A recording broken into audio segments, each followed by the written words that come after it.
La corruption. Un fléau implacable en RD Congo. Gangrène de l'équité, l'injustice et l'épanouissement. Comment pouvons-nous déraciner cette plante vénéneuse de notre terre promise à la prospérité?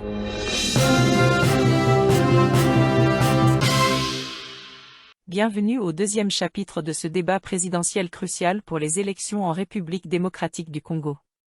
Nous pénétrons à présent dans une étape tout aussi cruciale, celle de la lutte contre la corruption. Veuillez rester à nos côtés, car nous allons explorer collectivement les stratégies visant à éradiquer ce fléau et à rétablir l'intégrité dans notre pays. Jean, je vous convie à partager votre vision sur cette question urgente. Merci madame. Trop souvent, des personnes occupant des postes gouvernementaux trahissent la confiance du peuple en s'enrichissant indûment. Dans ma vision pour combattre la corruption, je propose de supprimer les salaires de tous les hauts fonctionnaires de l'État, en commençant par celui du président de la République. Nous prendrons également la décision de mettre fin aux salaires des députés nationaux, ministres, gouverneurs, sénateurs et autres hauts responsables de l'État. Cette mesure vise à décourager tous ceux qui n'ont aucune volonté de servir le peuple et qui entrent dans la fonction publique uniquement pour servir leurs intérêts personnels. Cette suppression des salaires est un premier pas audacieux pour mettre fin à l'enrichissement injuste. Nous allons également mettre en place des contrôles stricts et une transparence totale pour garantir une utilisation responsable des fonds publics. Notre lutte contre la corruption sera renforcée avec des mécanismes de dénonciation et de protection des lanceurs d'alerte, une justice indépendante et la fin du trafic d'influence. Ensemble, nous pouvons libérer notre nation de la corruption et bâtir une République démocratique du Congo transparente, prospère et axée sur le bien-être de son peuple. Merci Jean, pour votre vision déterminée dans la lutte contre la corruption. Paul, c'est à vous de nous faire part de votre perspective sur la manière dont vous envisagez de lutter contre la corruption et de rétablir l'intégrité dans notre nation. Merci madame. Mes chers compatriotes, je privilégie une approche réaliste. Les mesures radicales de mon adversaire risquent de perturber gravement notre administration et notre économie déjà vulnérables.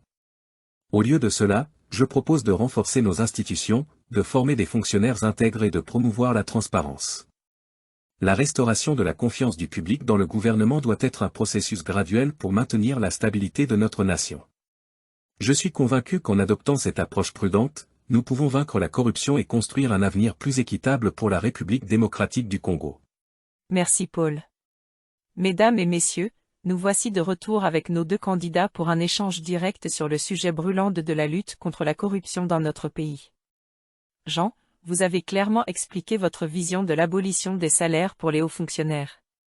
Paul, vous avez soulevé des inquiétudes quant à cette mesure. Jean, la parole est à vous pour clarifier davantage. Mes chers compatriotes, je comprends que cela puisse sembler une mesure radicale, mais nous devons reconnaître que la corruption est un fléau qui entrave notre nation depuis trop longtemps. Il est impératif de prendre de mesures qui s'imposent, des mesures inconfortables aux yeux de la majorité, si nous voulons éradiquer la corruption. Cette proposition n'a pas pour but de priver nos hauts fonctionnaires de leur gagne-pain, mais plutôt de transformer notre politique en un véritable service au peuple. Les responsables politiques doivent montrer leur engagement en servant le peuple plutôt que d'être motivés par un gain financier personnel. Mais Jean, vous comprenez que cela soulève des préoccupations quant à la manière dont nos hauts fonctionnaires vont subvenir à leurs besoins. Ne risquons-nous pas de les pousser vers des comportements encore plus corrompus pour compenser la perte de revenus? Nous ne les laisserons pas sans soutien, Paul. Ils recevront des rations mensuelles, un logement décent, et d'autres services essentiels pendant toute la durée de leur service. Cela les aidera à maintenir leur niveau de vie tout en s'assurant qu'ils sont dévoués au bien-être de notre nation plutôt qu'à leurs propres intérêts financiers. Cette mesure est destinée à briser le cercle vicieux de la corruption alimentée par l'intérêt personnel. Nous devons avoir le courage de prendre ces mesures pour un avenir meilleur pour tous. Merci Jean pour cette clarification. Paul, avez-vous des commentaires supplémentaires? Je reste préoccupé par les conséquences à court terme de cette mesure, mais je reconnais l'importance de la lutte contre la corruption.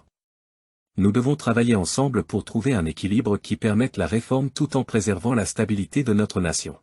Des points valables des deux côtés.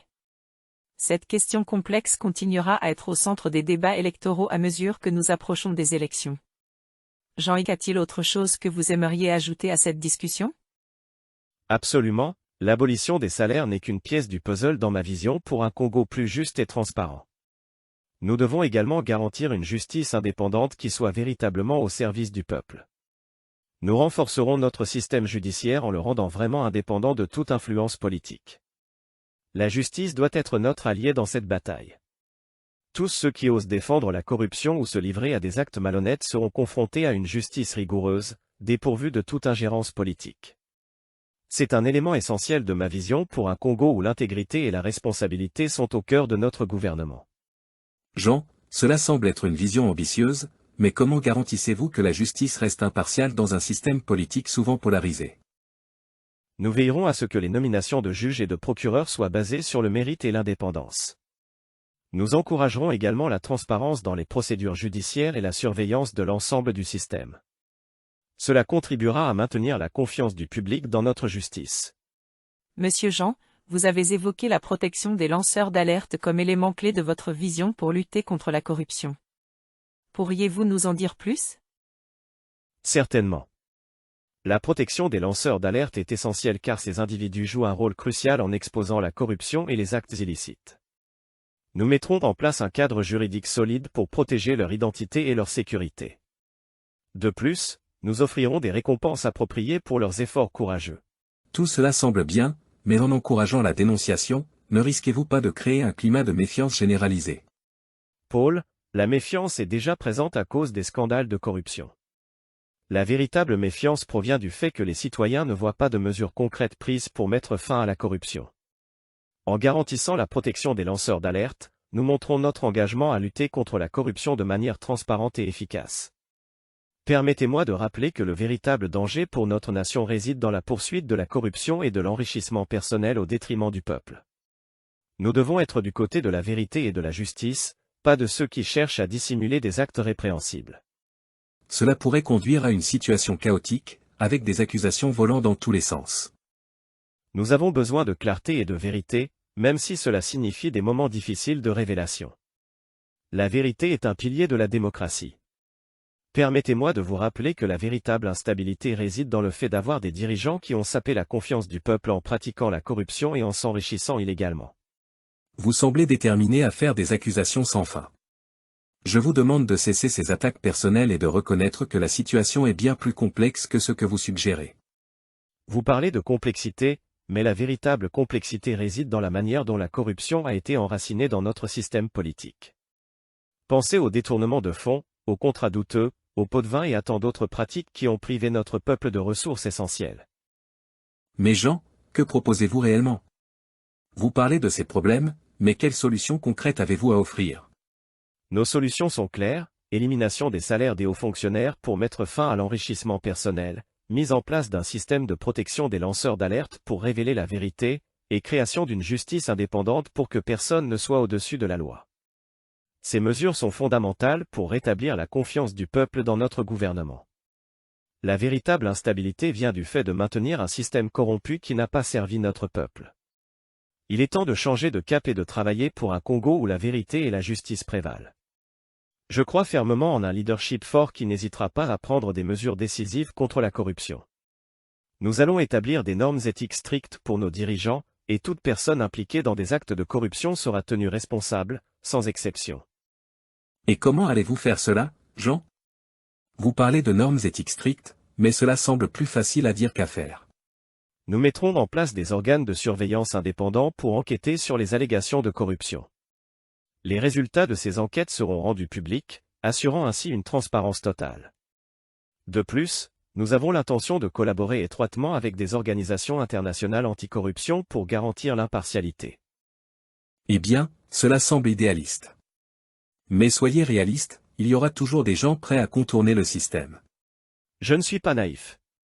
Je sais que cela ne sera pas facile, mais nous devons commencer quelque part. Notre leadership fort montrera que la corruption ne sera pas tolérée. Nous encouragerons également la participation active de la société civile et des médias pour faire pression sur le gouvernement et exiger des comptes. Nous arrivons à la fin de ce débat crucial sur la lutte contre la corruption. Chers candidats, je vous invite à conclure vos visions sur cette question fondamentale. Paul, vous avez la parole en premier. Mesdames et messieurs, ma vision est basée sur la réalité et la faisabilité. Nous ne pouvons pas simplement supprimer les salaires des hauts fonctionnaires sans mettre en place un système de soutien adéquat. Ma priorité est de renforcer nos institutions, de former des fonctionnaires intègres et d'encourager la transparence progressive. Nous devons reconstruire la confiance du peuple pour assurer la stabilité de notre nation. Merci Paul. Jean, vous avez maintenant la parole pour conclure. Mes très chers compatriotes, nous sommes confrontés à un choix crucial. La corruption sape notre nation depuis trop longtemps. Il est temps d'agir avec détermination. Ma vision consiste à établir un leadership fort qui n'hésitera pas à s'attaquer à la corruption de manière radicale. Nous mettrons en place des mécanismes de surveillance indépendants, nous travaillerons avec des organisations d'anticorruption internationales, et nous n'épargnerons personne. La course au pouvoir et l'enrichissement personnel au détriment du peuple doivent prendre fin. Nous introduirons des sanctions sévères et incontournables pour que personne ne puisse échapper à la justice. Ensemble, nous bâtirons un Congo intègre, transparent et prospère, où la justice prévaudra. Merci et que vive le Congo. Merci à nos deux candidats pour ce débat animé sur la corruption. Le deuxième chapitre de notre débat présidentiel sur la lutte contre la corruption s'achève. Nous avons exploré en profondeur les défis et les opportunités liées à cette question cruciale pour notre nation. Il est clair que la corruption est un obstacle majeur à notre développement et à notre progrès en tant que pays. Cependant, nous sommes optimistes quant à la possibilité de surmonter ce fléau grâce à la collaboration, à la détermination et à l'engagement de tous les Congolais. Au cours de ce chapitre, nos candidats ont partagé de nombreuses stratégies pour éradiquer la corruption et restaurer l'intégrité dans notre nation. Mais ce n'est que le début. Le chemin vers un Congo plus transparent et plus juste est long, mais nous sommes prêts à le parcourir ensemble. Nous vous invitons à rester engagés, car c'est ensemble que nous forgerons un avenir meilleur pour la République démocratique du Congo. Le prochain chapitre nous réserve de nouvelles discussions importantes. Restez branchés.